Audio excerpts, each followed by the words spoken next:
10 Governors Cup Tennis Championship. Yeah, the 15th edition. Well, the only Nigerian there, okay, he's out of the tournament. We wanted him to actually get as far as the quarterfinals.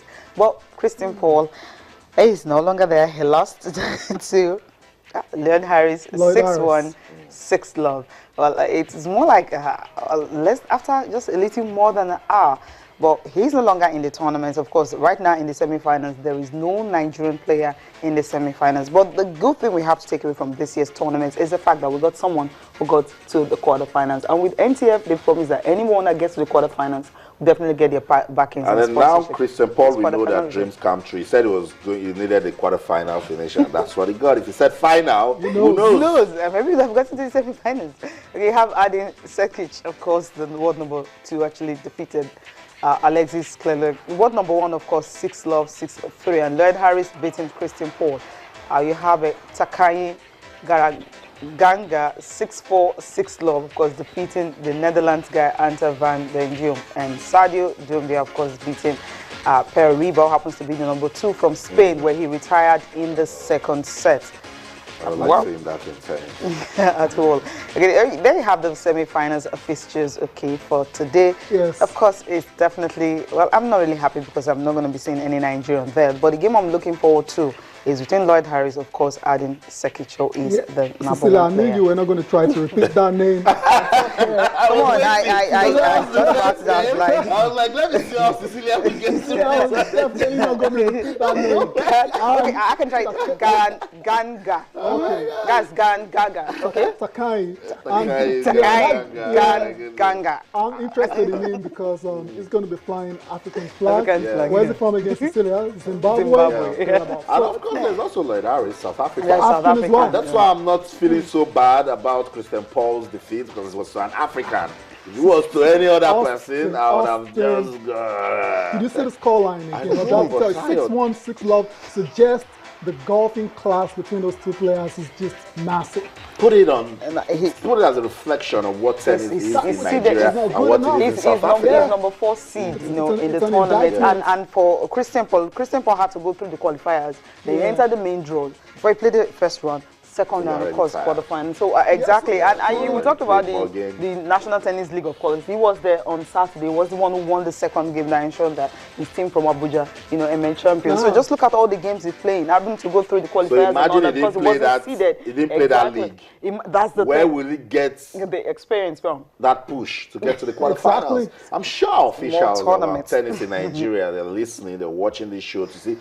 Our players will keep getting better. Christian Paul has shown signs of quality now. Exactly. You need to consolidate, give him more competition. Yes. So that's why I'm watching that space, Austin. There's another Futures 4 and starts on December the 14th. That's right. They'll play that one, hopefully place that one. Then what happens after is what I'm really going to monitor, because already at the starts, we heard them say they will support any Nigerian player that shows he's got quality. So where does it go from there? He's going to play tournament, right now, or he's just going to go back to his house and chill? Somebody will say, just wait, and before you know it's match, and you've done We're nothing. watching. We're watching. That's the point. We're following everything that is going on right here at Channels TV Sports Center. Guys, let's just talk about this one. Not really good news, but our former Super Eagles coach, Stephen Keshi, we just want to sympathize with him. He lost his wife, not a good one. Called him yesterday, said for 35 years they were married. 35 years she's been there for him, but now she's gone. No more, we just want to wish Coach Stephen Keshi all the best. Stay strong, and when he said something that she's actually his best friend. They grew up together. Being there all the time. She battled cancer for 3 years, thinking, okay, she'll just make it. But at 53, she just gave up the ghost. Our hearts definitely are with the families, of course. Just that fortitude they also need, that strength they need, to actually, bear the loss of her. In March this year was not when the daughter got married, but they were together and everything and all that. So I just try to imagine her through his playing career. This is the woman that was taking care of the family, you know, looking after the kids. From one country to another, Belgium, USA, all the countries they played in. She was always there. After that phase, the coaching phase started in Togo, he's in Mali, he's back here, the kids with his wife in America, and all of that. So now, let's see. I mean, this will tell on his career as a coach, because now he needs more time to be with the family. Yeah, definitely, definitely. It's because just it's not going to be all easy, around. you know, for the children and all. It's not going to be easy. You know, Yes. somebody you've known all your life, being with your best friend, who you share all your worries, your problems, everything with, someone to always, you know, when you go back home, you just know that she's there, you know, when you get home. Well, Yeah.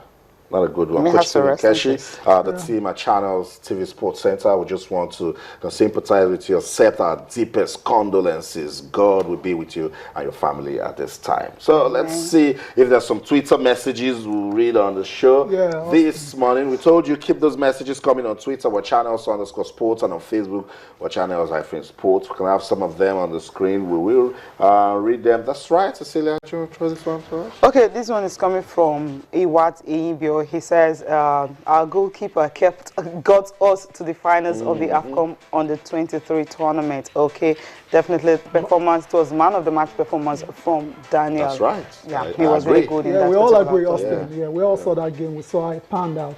And yeah, still on the Nigerian game at the AFCON Under 23 tournament. This one is from Gabriel Hassan. He says, Siasi's game plan after those embarrassing second half performances has been brilliant. Now defending as a team. That's right. I guess. Little criticism got to them, and they had to tighten up. Because they kept, you know, they didn't consider goal against Algeria and they didn't consider goal against Senegal. Ukebe Macaulay, writing to us from the UK. Well done, bruv. It says, we are Arsenal. That's an Arsenal fan right there. We don't do Europa. Rubbing it on Manchester United. We either play in the Champions League or we go home. God forbid Thursday night football. Come on. Arsenal. I won't blame him. Arsenal have never really played Europa 16. I mean, 16 times they've been to the last 16. So. Okay, Tommy, he says, against all odds, Wenger guides Arsenal to knockout rounds. right. Wow. Yeah. That's it. Incredible. Good one for the Arsenal. Hopefully they go a step further this time around, but then it's going to be very tough for them. I've got another one here from Jafet Zubairu, and he's saying, thank God we have a comrade as a sports minister. I expect him to lead the struggle for funds to be released to our teams. He's already doing that. Yeah, so comrade, like, lead the struggle. Lead the struggle. Let them be released of funds. Guys are doing very well. Good welfare will make them do better. But there's some story you just don't want to talk about. but like, do you have to really struggle? Exactly. To We get have it? to do Struggle that. to get our funds. You know, when you hear this news, the other day talking about Taraba, another 13 months, and then you're talking about on the 23 right there in Senegal, no bonuses, no allowances, no money. I keep asking myself, and whenever the money gets paid and is announced, and it's as if you're doing these players a favor, they're doing their job. I mean, why don't they get paid at the end of it? Let me keep this source. He plays at Warri Wolves. He says, Austin, tell me one job where you sweat more than football to make your money. We sweat, we labor, some of us get injuries. Night travels. Some people slump and even lose their lives Yeah. playing football, and you just got bonuses, allowances just to keep going, just so you can fend for your family. It's where you work that you eat. It's really sad. It's really sad. I mean, it's something we just don't want to be talking about most times. It's embarrassing. At the end of the day, you're like, you want to make headlines. The headlines is, okay, NFF pays Olise's salary. Come on, that shouldn't be a headline. What's the big deal? I mean, he has done his job. He can get paid. You want to start fighting for players, and you hear that the coach has not been paid for over a year. Yeah, you're like, okay, where do you start from? And then when the players say we can't play, coach say, even me. I mean, I'm here. guys, it's not And sweet. somebody will tell you, let's about slash some. The players are too much. The coaching staff are too much. Let's slash the salary. Pay 4 months. Leave the. I know, it's not good. It's not good. Just Please, as that tweet authorities, said, if you guys are listening, just... We have a comrade as a sports minister now, Barrister Solomon Dalong, lead this fight, this struggle, as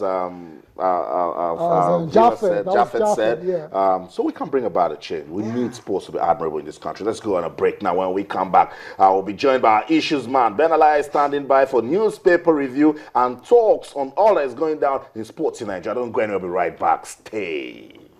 A little bit of humidity, a little bit of wind, and plenty of drama. Look at that lineup. Senegal up against Nigeria, two giants of the west coast of Africa. Itabo, the captain, going for a long-range effort. Oh, it's well struck. This has gone straight into the hands of the goalkeeper. He absolutely nailed that. So that's what you want to do. First shot on goal as early as the 3rd minute. That's what we like to see. Fine effort, but the big man wearing the big blue shirt was covering his goal. Like Messi being in the Argentina side. He was still 23, I think, back in 2008. That's a great through ball. Wonderful opportunity now. What can Senegal do here? The cross comes back, the driving header, downwards it goes. But it all came from that wonderful through ball. That was very slick indeed. Good play. Now on this junior. Good pass through, good opportunity for Nigeria. Oh, what a great challenge. Now that should have been in the back of the net. Let's have a look at that again. A delightful chip over the top, the one touch between the legs of the goalkeeper and Let's have a look at that again. Wow. There's the resulting free kick. Daniel, very slow. That's a penalty. He was so slow to come out. That was perseverance. And look at the way that he actually, how slow was that? Daniel needed to get out quicker. Keita misses it. Daniel comes to the rescue. Well, well, well. He's made up for that sloppy and slack attempt to get out of the...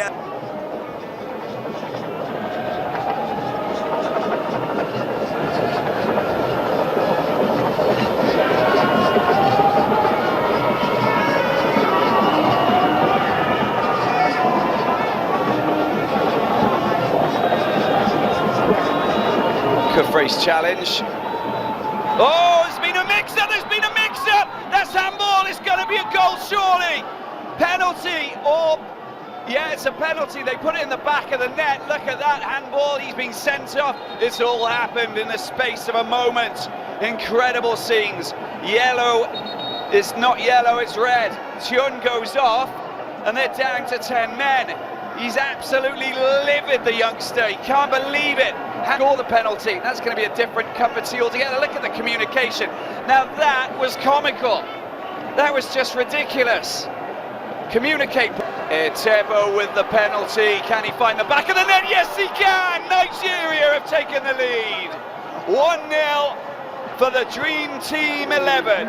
It's the captain who comes to the rescue for the West Africans, who take the lead over their host Senegal with 14 minutes remaining. The Nigerian fans celebrate, and who can blame them? It all came from a moment of madness from the Senegalese goalkeeper.